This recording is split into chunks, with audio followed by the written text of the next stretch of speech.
Hey guys,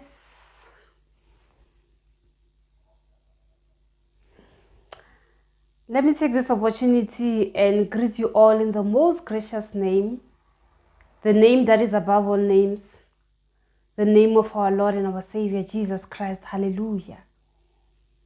I also want to welcome you back to Beulah Land after such a long time.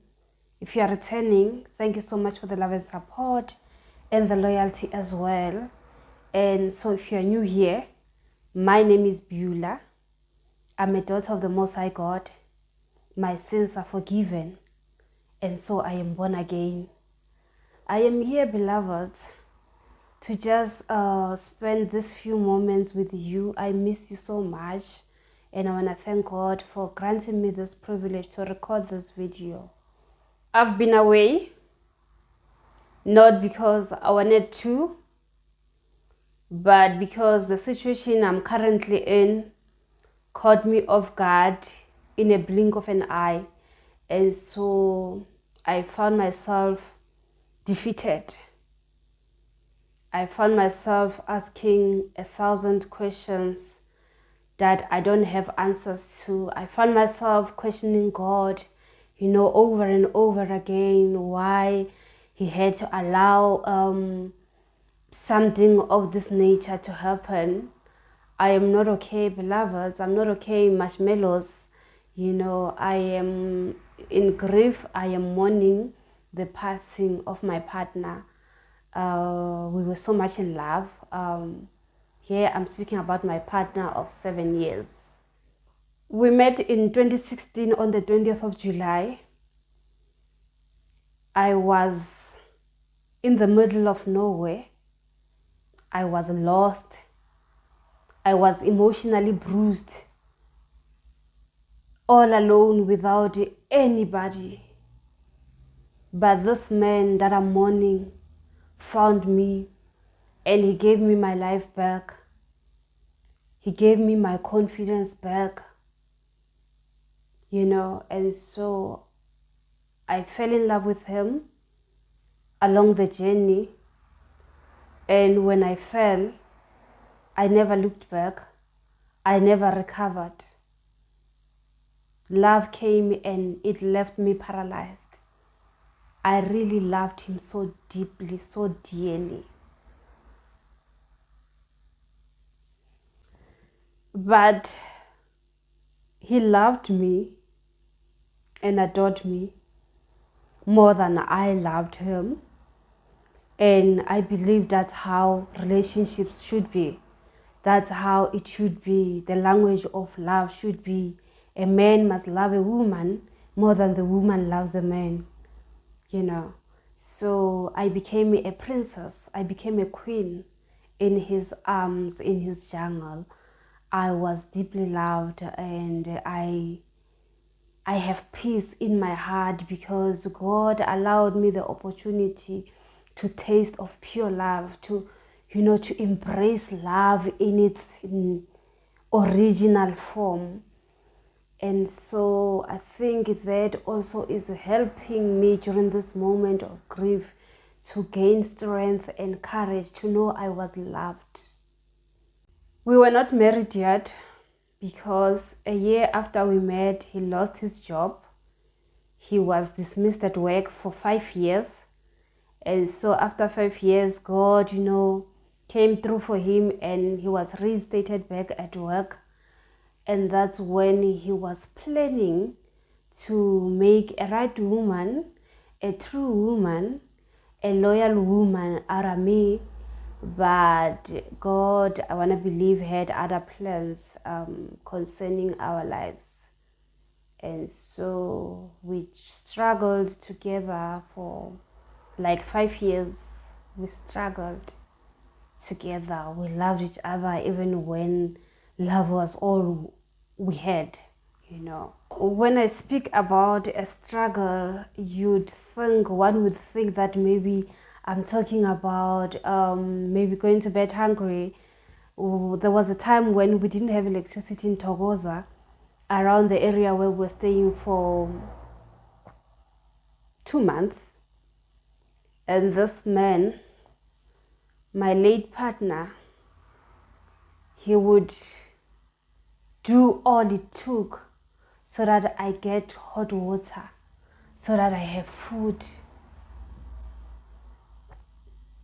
He'd go there, take a dustbin, push a dustbin on the street to just go and collect coal and also some, firewood to come and make fire. In the early hours of the morning, I'd hear him outside because we're not staying together. So he'd just walk in, go to the back of the house and make fire. I remember this other day, it was winter time, during the time when we didn't have electricity. I was fast asleep around 7 in the morning. And so I heard footsteps around, at the back of the house. And somebody was busy chopping wood. And I thought maybe, there's boys who climbed, in to steal, through the wall. And I went to check. I found Babe, I'm like, hi, Babe, what are you doing here in the morning? It's cold and I know you're scared of cold. And then he just laughed and said, I'm here to prepare hot water for you. So I was treated like a queen by this man. He didn't mind getting, dirty for my sake. And even the neighbors would witness that and say, Beulah, you've hit a jackpot here. This man was once a government employee, and right now he's not even scared or even ashamed to just, walk around looking for firewood, looking for coal, at the garage, buying coal at the garage for your sake. So really we admire the kind of a woman that you are before God. So I really miss him a lot. I cry a lot. I told God even before I came to record here that, God, I don't want to cry before the camera. Make me strong. Make me strong for my sake and for the sake of those who are looking up to me, because I know there's people who look up to me, who see me as their role model. And so even this time around, even during this season of grief, he is still God. And I just want to continue and say, let every man's word be a lie, but his be truth. I remember this other time, a time when I left my previous church, the toxic church, the cult that I was serving under. And so I was home. I was done with God. I was just done. I just was somebody who was not going to go to church. I lost faith in God because of the things I encountered. Have you ever served for your entire life? You're dedicated in this church. You're told that this is a train to heaven. It's taking you to heaven. Then the next thing, bam, all of a sudden, you find that you are in a cult. A lot has happened. You almost sunk into a dark hole of depression. So I just said, surely there is no God. And I stayed at home. Yeah, and so I told myself, if surely there's a God, why did he allow me to go through all the things that I went through, all these troubles. Because it was just trouble after trouble after trouble. And so I just gave up. I was sitting at home. Every Sunday I'm sleeping. It's like every Sunday, was like every Saturday. It was just a normal day, for me. Until when this man, his name was Tabang, and so Tabang said to me, I think I have found a church for you, because there came a time where I started now looking for a church, and then I couldn't find it. And then he said, I think I know the church you are looking for. It's Assemblies of God. It's there after the bridge. And so he found me even the church that I'm currently fellowshipping at. And so I remember after 2 months, that's when I made a decision to go to Assemblies of God, and I started fellowshipping there. My life changed, drastically. I found myself also in the Lord, and then all because of Tabang Mavuso. And so I blessed the Lord because of this man.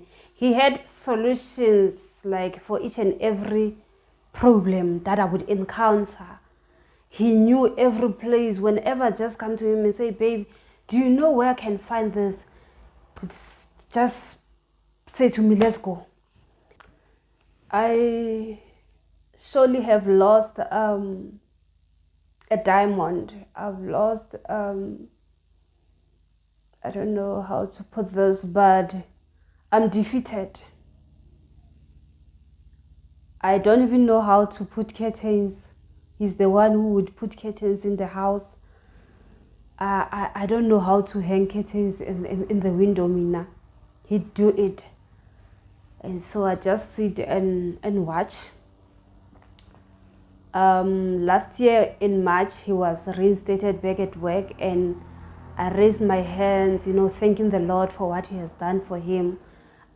So ever since he was reinstated, every month, and when he got paid, he'd come and say, babe, my sweetheart, let's go out and eat.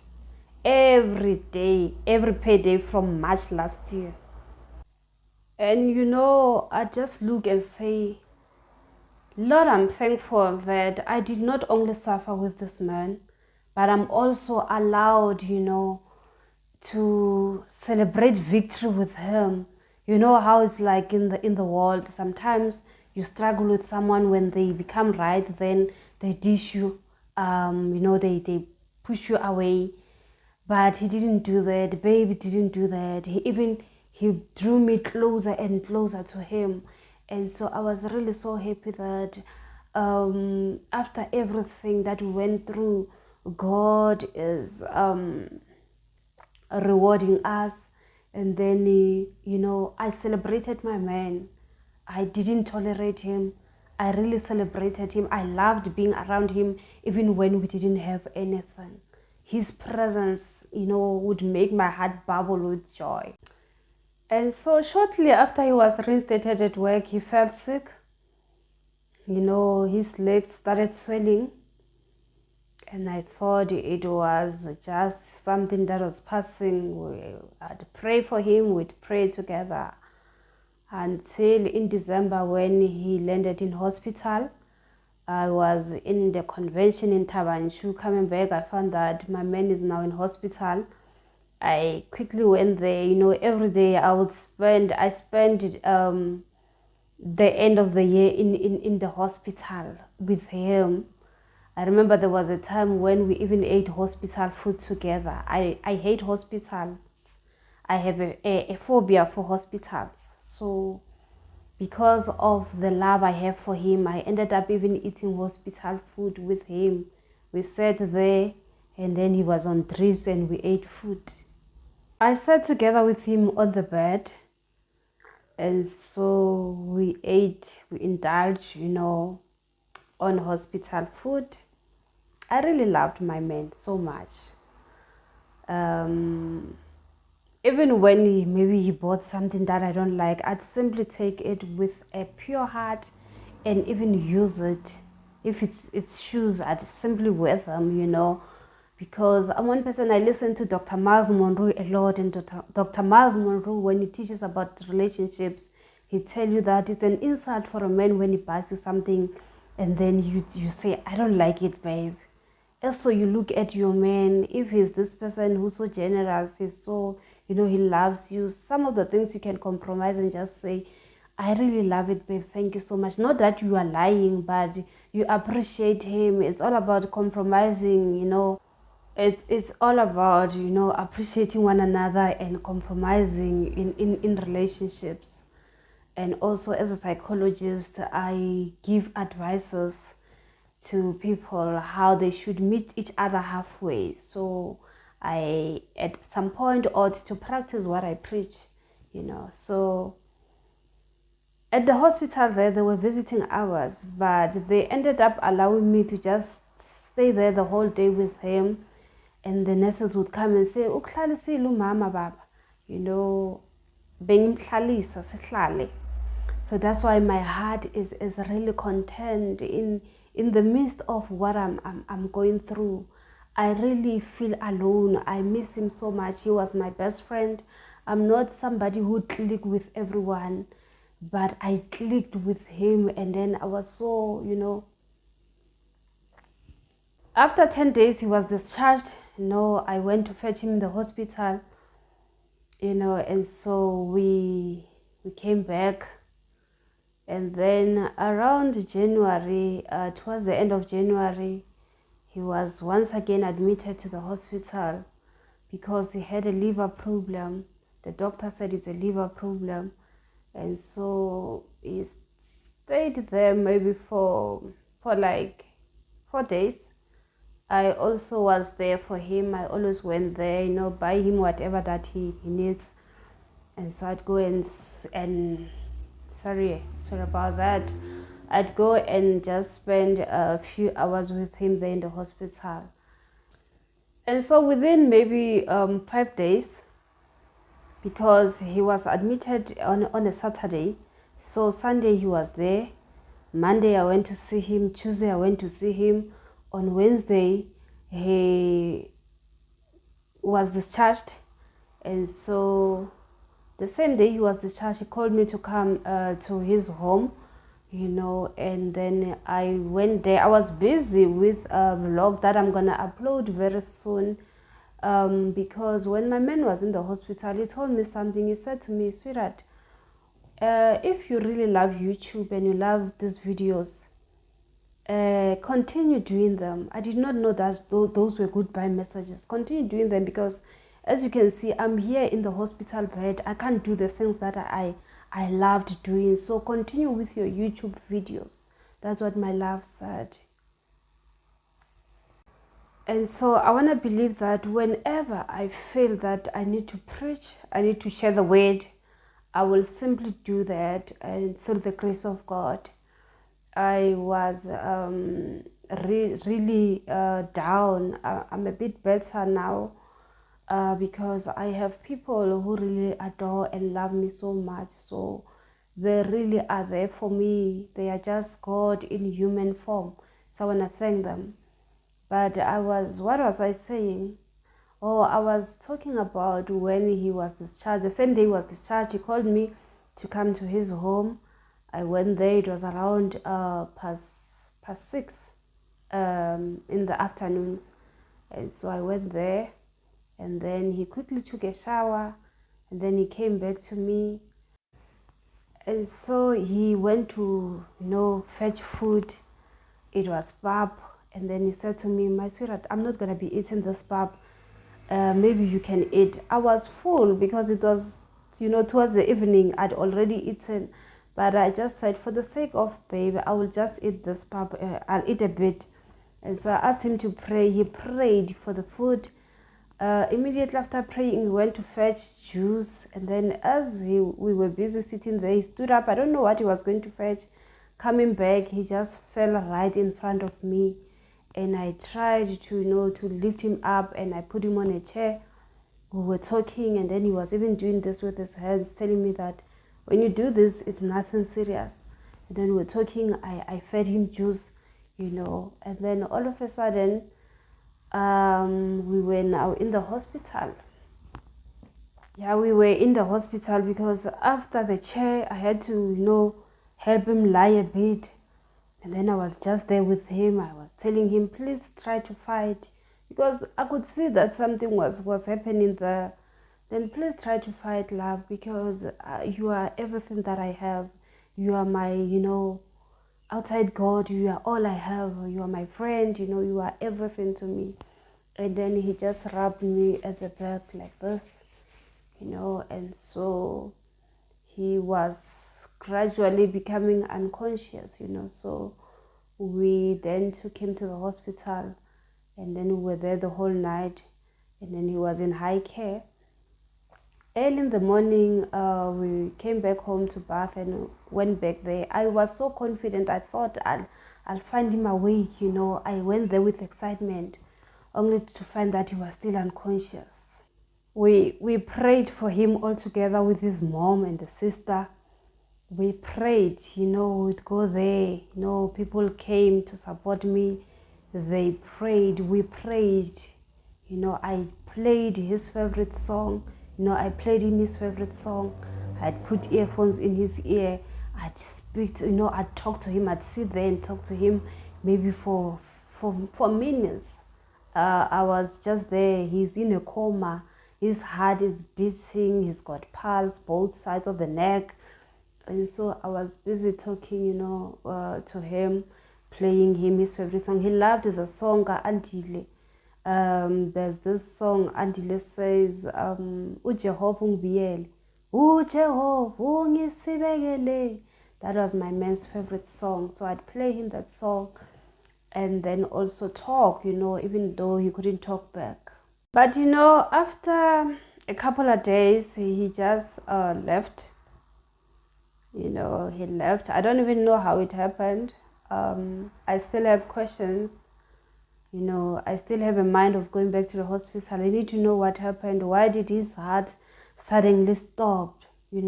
How did it suddenly stop? Because I was there the day before. Then all of a sudden his heart is not beating. The pulse disappeared.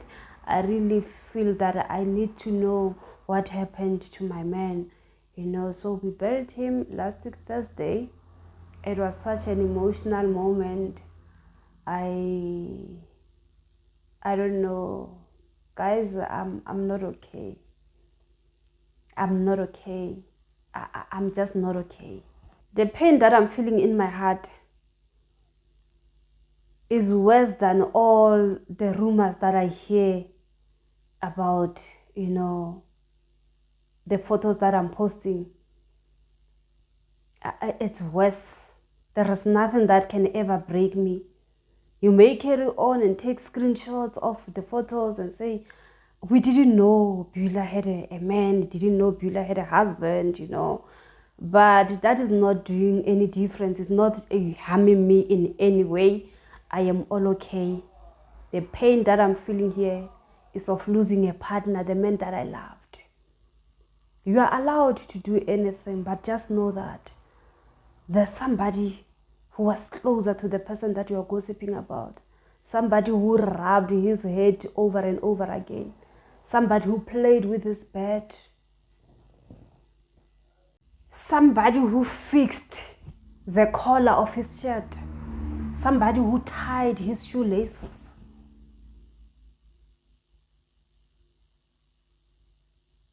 Don't play around with grief. Grief is worse than losing a job.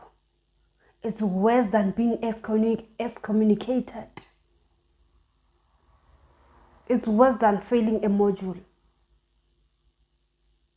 So as you are busy, just know there is someone who is shedding tears. There's people who were close to this person. There's a mama who gave birth to him. She's in tears. There's his family members. They are broken because of what happened, his passing. As I'm sitting here, it was not easy for me to see a hearse carrying a coffin. In the coffin, there's a man I loved, a man I embraced, a man who loved me, my best friend. It was not an easy day. We buried him. It was not easy to see the coffin descending 6 feet down. I'm in pain. Food has become tasteless. Sleep is a thing of the past.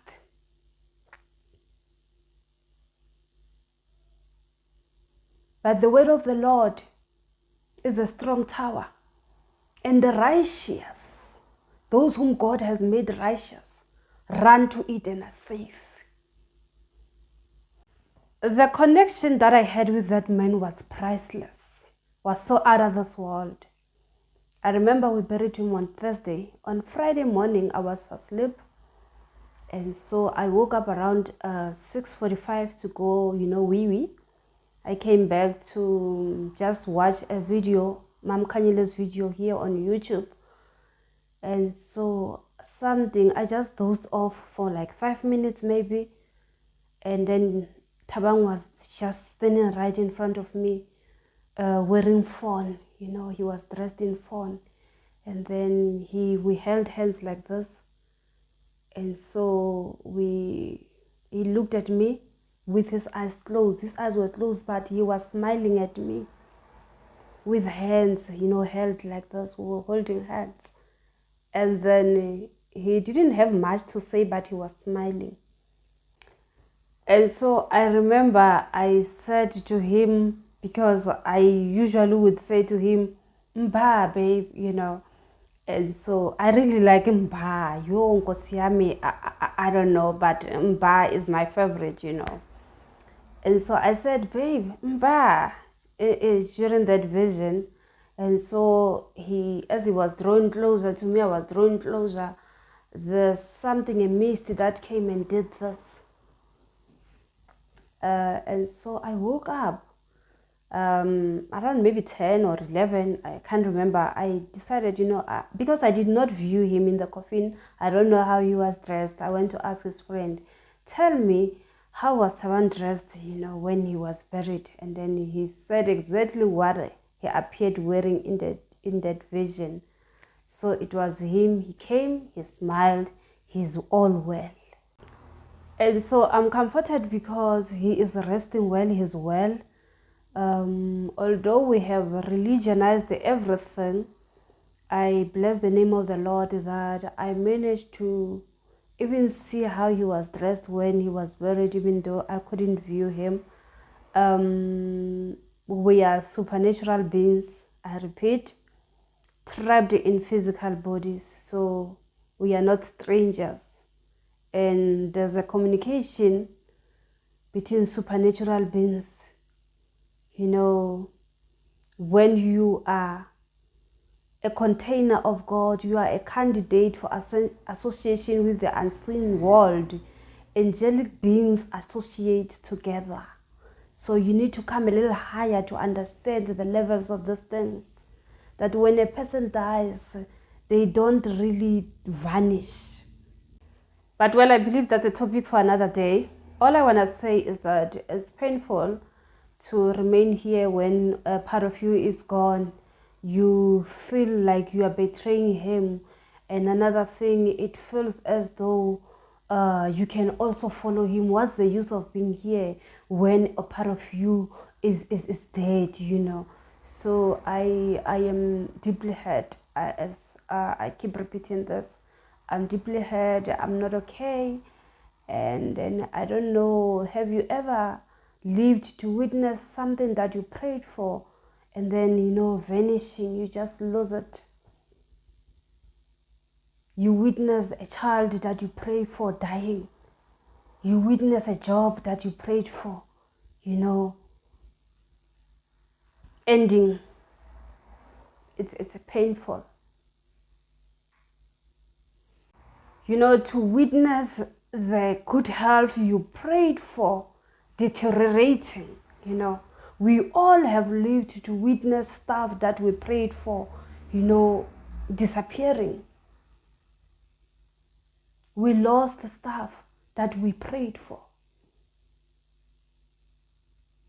The Shunammite woman, she witnessed a son she prayed for. A son she asked from the prophet of God, dying. And what did she say? She didn't curse God. She said, all is well when Gehazi met with her. All is well, all is well. And God restored the son back to life. The right mental attitude. God is going to restore everything that you have lost. He will restore everything. We may try and point, you know, fingers and say this is what happened. And also, we shouldn't be pointing everything to God. God is the giver of good gifts. He says in his word, my plans for you are plans to prosper you, plans to give you a better future, not plans to harm you. So some of the things that we encounter along the road are not from God. There's also people who are not happy because you are happy. People who are unhappy because you are happy.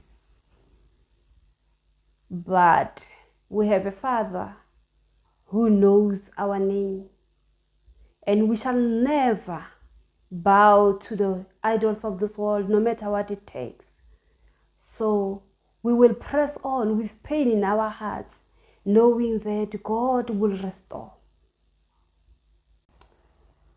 He may not wake my man up, but his will has prevailed. I lived with Thabang, and I spent even more time with him during his last days here on the earth. I was shown even on the 10th of December that he might leave me. I told him that I'm so afraid that you may leave me. I don't know where that came from, but I bless the name of the Lord that he left this earth through the will of the Lord, not through the will of man. I don't want to be leaving this earth. I don't want to be walking about thinking that there's a human being who has power over me. And so I don't want to give any human power over me or walk around thinking that maybe there's someone who has power over me. God will never give any human being or allow any human to have access through his children in that manner. He is not such a God. Thabang told me that he's going to relocate. He told me that I'm going to move out where I'm staying.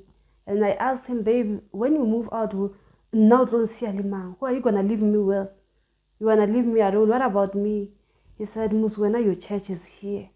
I did not understand what he meant, because the Taban that I knew would never leave me alone. So the will of the Lord has prevailed. Nihumile kurini, Ramanana nirihava, nidathlelela kona, nirihava. Yehova uninyikile, Yehova utekile, akudzunisiwe, vito ra Yehova. God bless you.